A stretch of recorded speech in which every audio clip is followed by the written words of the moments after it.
Okay guys, I am back with another video. இந்த video வந்து ஒரு சின்னதாக ஒரு எக்ஸ்ப்ளனேஷன்ஸ் தான். என்னென்னா ஐஃபோன் ஏன் வந்து இவ்வளோ பெஸ்ட்டு பர்ஃபார்மன்ஸ் வந்து கொடுக்குது. நிறைய கேம்ஸ் விளையாண்டாலும் லேக் ஆக மாட்டேங்குது. பழைய ஐஃபோன் அந்த ஒரு லேக்கே இல்லாமல் பர்ஃபார்மன்ஸ் நல்லா தான் கொடுக்குது. ஏன் அப்படின்னு வந்து சில கேள்விகள் இருக்கும். என்னென்னா வந்து ஐஃபோனில் வந்து அவங்க கொடுக்குற திங்ஸ் எல்லாமே ரொம்ப பெஸ்ட்டாக இருக்குன்னு கொடுப்பாங்க. நாங்கள் வந்து கொடுத்தா பெஸ்ட்டாக தான் கொடுப்போம், இல்லாட்டி வந்து கொடுக்கவே மாட்டோம். அந்த மாதிரி தான் வந்து ஐஃபோனு. ஸோ வந்து பார்த்திங்கன்னா ஐஃபோனில் வந்து இருக்கிறதுலே பெஸ்ட்டான ஆப்ஷன்ஸ் வந்து பார்த்திங்கன்னா அந்த ப்ராசஸர் தான்.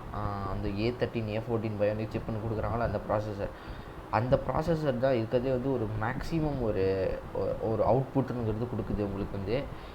என்ன தான் ஐஃபோன் வந்து 4 GB ரேம் தான் இருந்தாலும் 6 GB ரேம் தான் இருந்தாலும் அவங்களோட ப்ராசஸர்ஸ் வந்து பார்த்திங்கன்னா ரொம்ப ஒரு சூப்பரான பெஸ்ட்டு ப்ராசஸர்ஸ்னு சொல்லலாம். ஆண்ட்ராய்டில் வந்து கிட்டத்தட்ட இப்போ வந்து 16 GB 12 GB வரைக்கும் போகிறாங்க ரேமு. ஸ்னாப் ட்ராகன் 835G நிறைய இருக்குது ப்ராசஸர்ஸுன்னு. என்ன தான் வந்து இப்போ வந்து ஐஃபோன் 11 ப்ரோ மேக்ஸ்லேயும் வந்து 6 GB ரேம் தான் கொடுக்குறாங்க. நிறையா சாம்சங் ஃபோன்ஸு எல்லா ஆண்ட்ராய்டு ஃபோன்ஸ்லேயும் நிறைய இப்போலாம் வந்து 6 GB ரேம் 128 GBலாம் ஸ்டோரேஜ்லாம் வந்துருச்சு. என்ன தான் இருந்தாலும் ஐஃபோன் கம்பேர் டு ஐஃபோன் வந்து இந்த ஆண்ட்ராய்டு ஃபோன்ஸ்லாம் லேக் ஆகுது. அதுவும் 6 GB ரேம் தான், அதுவும் 128 GB ஸ்டோரேஜ் தான். இதுவும் 6 GB ரேம் தான், இதுவும் 128 GB ஸ்டோரேஜ் தான். ஏன் லேக் ஆகுது? அந்த ஒரு விஷயம் பார்த்திங்கன்னா அந்த ப்ராசஸர். ஸோ ப்ராசஸர் வந்து பார்த்திங்கன்னா ஐஃபோனில் வந்து பெஸ்ட்டு ப்ராசஸர்னு சொல்லலாம் கம்பேர் டு ஆண்ட்ராய்டும் நல்ல பெஸ்ட்டு ப்ராசஸர்ஸ்லாம் இருக்குது. ஸ்னாப் ட்ராகன் 730Gலேருந்து 845 எவ்வளவோ ஸ்னாப் ட்ராகன் ப்ராசஸர்ஸ்லாம் பெஸ்ட்டு ப்ராசஸர் தான். கம்பேர் டு ஐஃபோன் தான் பெஸ்ட்டு ப்ராசஸர்னு சொல்லலாம். அது வந்து நீங்கள் எவ்வளோ பழைய ஐஃபோன்ஸாக இருந்தாலும் வந்து இப்போ ஐஃபோன் 7 எடுத்துக்கிட்டிங்கன்னா கூட ஒரு நல்ல ஒரு ஃபோன் தான். இப்போ கூட அந்த லேக் இல்லாமல் தான் இருக்கும். 2 GB ரேம் 3 GB ரேம் தான் இருக்கும். பட் இன்ன வரைக்கும் லேக் இல்லாமல் சூப்பராக தான் யூஸ் பண்ணலாம். ஐஃபோன் 8 நல்லா தான் இருக்கும். ஐஃபோன் XRும் பழைய ஃபோன் தான், ஒரு 3 years 2 yearsங்கிறது ஆச்சு. அப்படின்னாலும் அது வந்து ஒரு பெஸ்ட்டு பெர்ஃபார்மன்ஸுன்னு தான் தருது. இன்னமும் வந்து ஒரு நார்மலாக யூஸ் பண்ணலாம். 3 GB ரேம் தான் அது. ஆனாலும் ப்ராசஸர் வைஸில் அதுதான் பெஸ்ட்டு.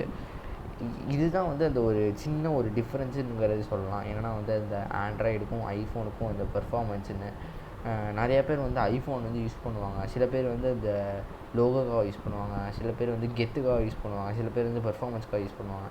அந்த பெர்ஃபார்மன்ஸில் யூஸ் பண்ணுறவங்க வந்து கம்மி தான். ஆனால் அவங்க வந்து அவங்களுக்கு வந்து தெரிஞ்சிருக்கும் ஐஃபோனில் தான் அந்த பெஸ்ட்டு பெர்ஃபார்மன்ஸு, லேக் ஃப்ரீ.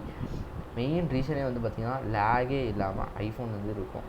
நீங்கள் வந்து எவ்வளோ தான் வந்து ஒரு மல்டி டாஸ்கிங் பண்ணாலும், எவ்வளோ தான் வந்து உங்களுக்கு வந்து ரொம்ப ப்ரெஷர் கொடுத்தாலும் உங்களுக்கு வந்து ஐஃபோன் வந்து லேக் இல்லாமல் ஸ்மூத்தாக இருக்கும். இப்போ கூட ஐஃபோன் 12 வந்துச்சு பார்த்திங்கன்னா 60 Hz ரெஃப்ரெஷ் ரேட்டில் கொடுத்துருக்காங்க. ரொம்ப ஒரு பெஸ்ட்டான ஒரு எக்ஸ்பீரியன்ஸ்னு வந்து ஆப்பிள் வந்து கொடுக்குறாங்க. அதனால தான் வந்து ஐஃபோன் வந்து அவ்வளோ ப்ரைஸ்லேயும் விற்கிது. இருக்கிறதுலே நாங்கள் வந்து பெஸ்ட்டு ஃபீச்சர்ஸ் தான் கொடுத்தா பெஸ்ட்டு ஃபீச்சர்ஸாக கொடுப்போம், இல்லை கொடுக்கவே மாட்டோம். அந்த மாதிரி தான் இருக்காங்க. இன்ன வரைக்கும் வந்து ஆப்பிளில் வந்து டிஸ்பிளே ஃபிங்கர் பிரிண்ட் வரதே இல்லை. டிஸ்பிளேக்கு கீழே தான் வந்து ஃபிங்கர் பிரிண்ட் இருக்குது. அது வந்து ஐஃபோன் SEயோட இருக்குது. இன்னும் வந்து டிஸ்பிளே ஃபிங்கர் பிரிண்ட் இன்னும் வரல. வந்தால் சூப்பராக இருக்கும். மேபி வரலாம். அடுத்த வர ஐஃபோன் சீரீஸ்லேயும் வரலாம். அவங்க வந்து பார்த்திங்கன்னா இப்போ இன்னும் நிறைய ஃபோன்ஸில் வந்து டிஸ்பிளே ஃபிங்கர் பிரிண்ட்ஸ்னு வந்துடுச்சு. இப்போ 10,000 15,000 ஃபோனில் கூட டிஸ்பிளே ஃபிங்கர் பிரிண்ட்ஸ்னு வந்துடுச்சு.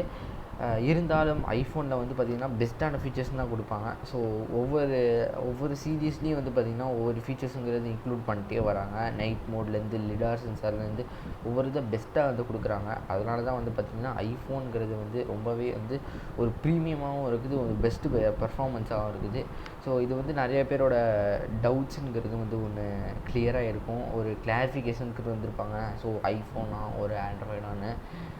ஸோ எல்லாேருக்கும் இந்த வீடியோ பிடிச்சிருக்கும். வீடியோ பிடிச்சிருந்தால் லைக் பண்ணுங்கள், ஷேர் பண்ணுங்கள், சப்ஸ்கிரைப் பண்ணுங்கள். மறக்காமல் பெல் ஐக்கானை ஆலில் போட்டுக்கோங்க. ஏன்னா அப்போ தான் நான் ஒவ்வொரு வீடியோ வந்து உங்களுக்கு வந்து கரெக்டாக வந்து சேரும். So peace out. Meet you guys in the next video. Till then tata by.